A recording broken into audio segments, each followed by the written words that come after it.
Well, I think that one of the illusions about Venice is that it is a grand city. It's a small provincial town. There are 54,000 residents only. And in any social situation where there are only 54,000 people, there's a lot of pettegolezza. You can hear gossip, and you do hear gossip about everything and about everyone. And gossip is usually based on prejudice, because you hear something and you repeat it. You repeat it if it's bad and it's about someone you don't like. And so gossip has a tendency, I think, to become worse and worse. And I wanted to try to show that in Venice, it's just like living in a little pueblo in the south. They're based on crime.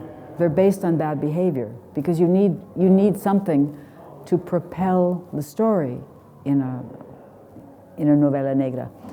And so you know that you're going to get more than you'll get. You'll know that you're going to get something different from what you'll get from Jane Austen. You'll get violence, you'll get suspicion, you'll get mistrust. And people like reading about that today. I think it's a combination of two things. I think that people are interested in the dark side of other people, and themselves as well, perhaps. But primarily, I think it's a kind of book which gives that which reality doesn't, or which society doesn't give to us anymore. That is, there's a bad guy, you don't know who he is, you find out who he is, and he's punished. They catch him and they put him in jail, or they catch him and they execute him, or he's shot, or something bad happens to the bad guy. And life shows us that this very rarely happens unless the bad guy happens to be very poor, in which case he's caught and he's punished. But when the bad guy is rich and famous, or a politician, bad things don't happen to him. He just gets promoted, he becomes president. But the crime novel reestablishes the order that we're taught as children, that you have to be good because it's good to be good, and if you're bad, you'll be punished. I think one of the reasons that people don't get tired of him is one of the reasons why I don't get tired of him. He is a person who has an intellectual life. He thinks about things, and we learn about what he thinks, and we learn about the way he analyzes problems and how he assesses people, and he reads. And so it's not just that we learn what he's reading, but we learn about the effect that these books are having on him. In this book, he's reading The Trojan Women. So he's reading a story in which people are victims, and they're treated as garbage. The Trojan women are treated as garbage. They're just, do you want this one? Do you want that one? Do you want that one? No, I'll take the blonde. And when Brunetti is so deeply affected by what he's reading, not what he's seeing, but what he's reading, I think people have to have some sort of new understanding of the complexity of this character's mind and sensibility. And I think that this makes him attractive to people. I know it makes him attractive to me. I think that most of the novela negra is at a pretty low level of composition. And I can speak only about the English ones. The writing isn't particularly interesting, the plots are a little bit predictable, and there's an awful lot of violence, where scenes of violence, particularly sexual violence, are described in great slavering detail. And justly, this kind of book isn't really worth very much. Occasionally, or frequently, some people who write crime books are good writers. Raymond Chandler, for example, in English, writes a prose that is spectacular. He's so good in his descriptions of people and of things and of actions and his assessments of human behavior that he belongs with the great writers of English prose. But very few writers of crime novels should be up there because they don't write well enough. He writes that well. Ruth Rendell writes that well. She's a beautiful writer in terms of her sentences and her language and her vocabulary and the perfection of her descriptions and the elegance of her language. The same is true of Ross MacDonald, an American writer whom I admire without limits, because his prose is so simple but so wonderfully detailed and perfect.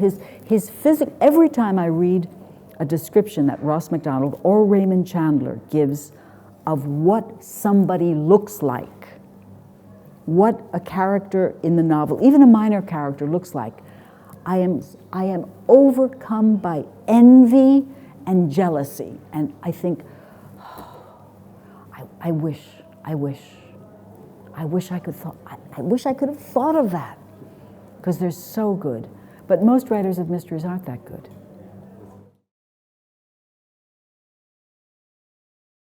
In some ways, I have two favorite books, Pride and Prejudice and Great Expectations.